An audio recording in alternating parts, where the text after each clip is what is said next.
Hello, ladies and gentlemen, it's me, Mr. Anchor, approaching you with an issue that has been in the news constantly, all over something as silly as this. Yes, ladies and gentlemen, it is the Confederate flag. Everybody and their brother has an opinion about this thing. Everybody looks at it in a different way. Everybody sees it in a different way. Why do you have it? Well, personally, I have it because it reminds me of the Dukes of Hazzard show. Had this thing since I was young.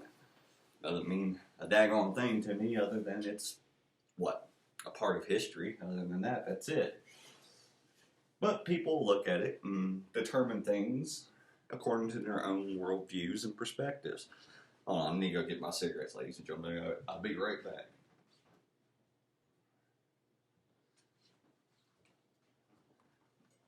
But this thing right here has caused so much controversy. I mean, really, so much controversy. It's insane. Oh, actually, this isn't the one that I had since I was young. The one that I had since I was young is in storage somewhere. I have no idea where the heck it's at, actually. I think it may be in Dallas, Texas. I don't know. But this one is one that I bought for my daughter because she likes the Dukes of Hazzard, and she saw the rebel flag, and she's like, "Oh, I like that." And she saw it at a yard sale, so I got it for her. And it hangs up in our basement, doesn't do nothing much. I mean, just keep it around. I'm not going to disrespect that flag, but then again, I do understand the history of hate behind that flag. But at the same time, I look at that flag and I go, well, it's nothing but, I mean, look at this. It's cloth, it's dye, that is it. Cloth and dye, symbols, that is it.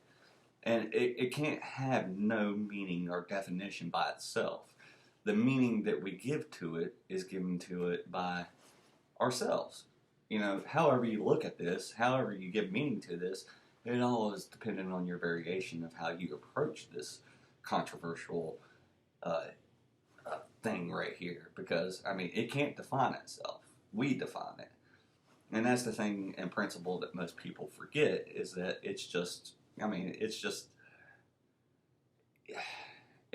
determined by our own definitions. Me personally, I mean, I look at it and I see, the Dukes of Hazzard. I will have myself a replica of the Dukes of Hazzard, the General Lee car. I will have that. I'm bound and determined to have me a nice Charger, decked out just like the General Lee, because I love that car. When I was younger, I used to sit in front of that show and watch that show, and that gave me the love for muscle cars. That one, and Smokey and the Bandit. Smokey and the Bandit was another one that gave me the love for American muscle cars, and that's where my love of American muscle cars comes from. That's why I've owned a Mustang. That's why I've owned Camaros. I've owned sports cars ever since I was, about the age of 20. I mean, my first vehicles were, given to me, such as a truck. Was my first vehicle ever. It was an old 3-stick on the column. If you don't know what that is, that means the shifter was on the column, and it was a 3-gear shifter that you shifted on the column of your steering wheel. But I've always loved American muscle cars because of shows like Knight Rider, Dukes of Hazzard, Smokey and the Bandit. American muscle cars have always been ingrained into me as the badass cars. I love them. I do. I love them. And, when it comes to this flag, I've, I've seen so many different interpretations of this flag that it just kind of baffles me. We give this our own meaning by seeing it, and based on our perceptions of life and what we've been through life, we give it meaning and equivocation.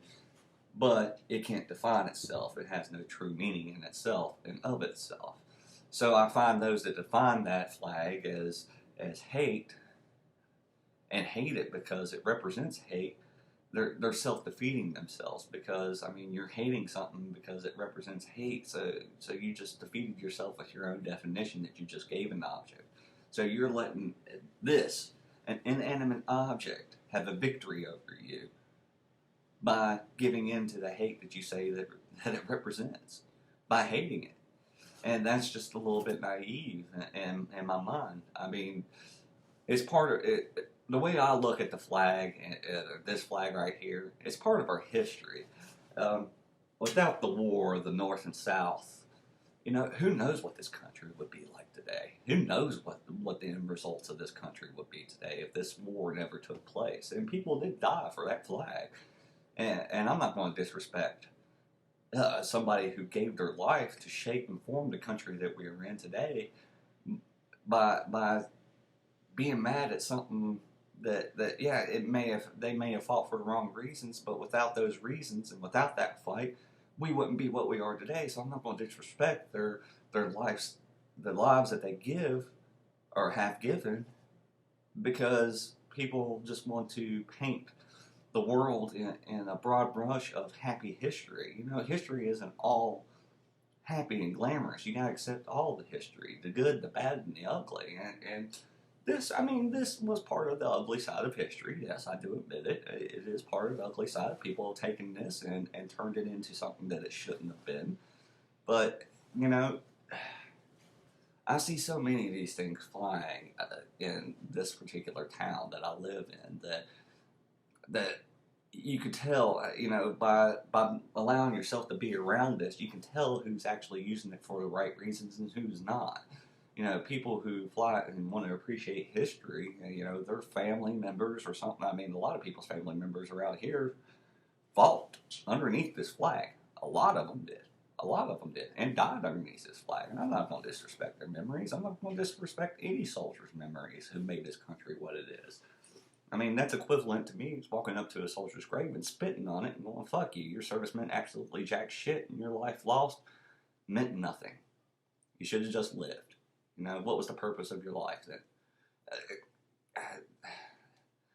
It's, I do understand that some groups have turned it into a prevalent hate symbol, and that people will freak out every time they see it. But you're letting those people's interpretations have a victory over you, and you shouldn't. You should look at it in the broad perspective of, hey, it's a part of our history, it's a part of our past, and without it, who knows what we would be today. I mean, without the Civil War, without those battles, we have no idea what this country would be like today if slavery was allowed to continue, or if that happened. I mean, what would this country be like today? Do you think racial issues are bad now? Imagine if the Civil War never happened. Think of the racial issues that we'd be facing today. There's always going to be those that use the flag for the wrong reason, or use that flag for the wrong reason. But you can easily, take a person like me who's grew up around this. I mean, I can't drive a quarter of a mile without seeing somebody having this up or flying it on a flagpole somewhere. I can't drive a quarter of a mile without seeing it. And you can tell, I've learned how to tell the difference between those that use it for the right reason and those that use it for the wrong reasons. I guess being around it, for most of my life around this area where the Confederate flag is a very popular thing. It is. People have it on their vehicles. People have it, flying out in front of their homes around here.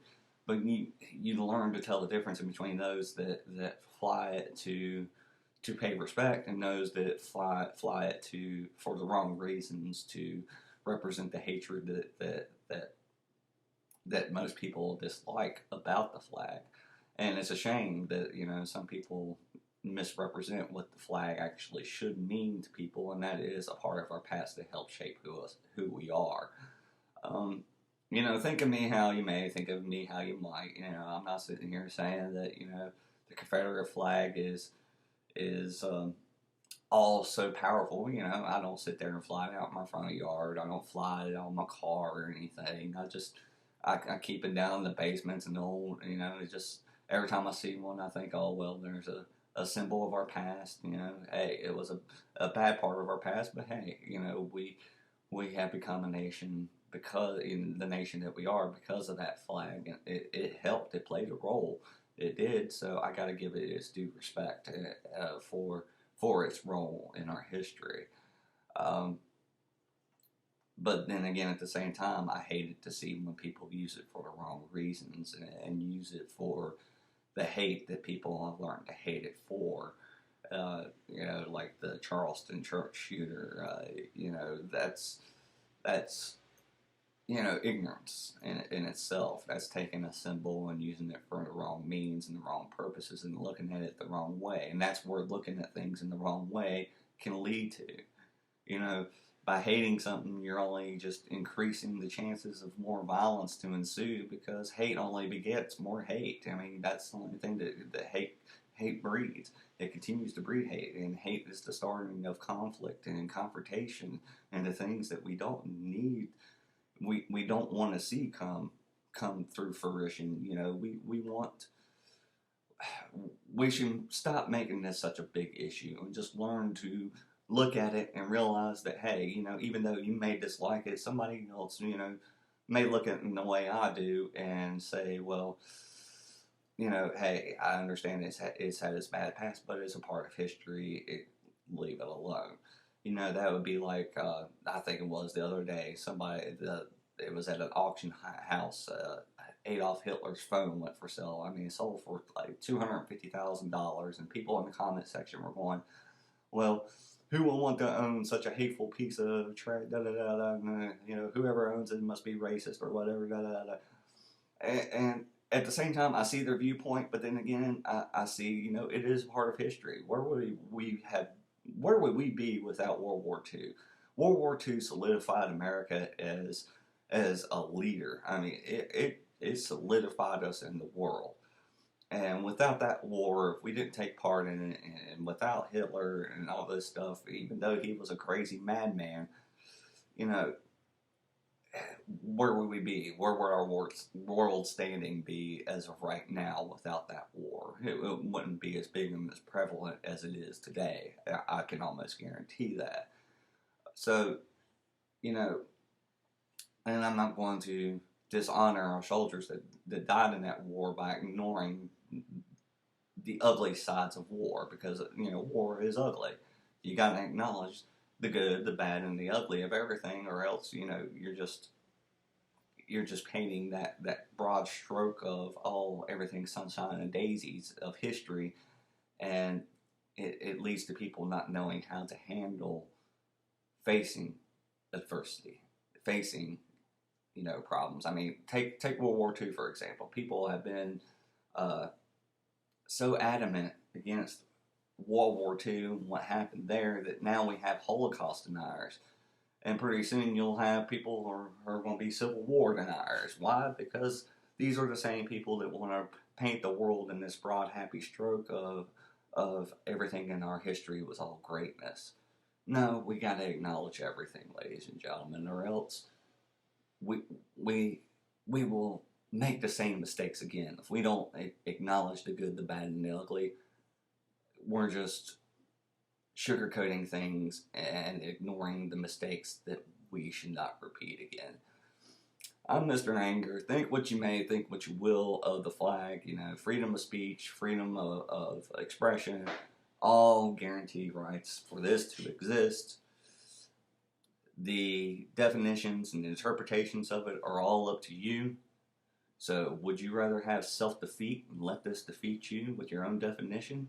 Or would you rather look at it and say it's a part of our past that helps shape who we are? Even though it may not be the right part of our past, it's still what made us who we are today. I'm Mr. Anger.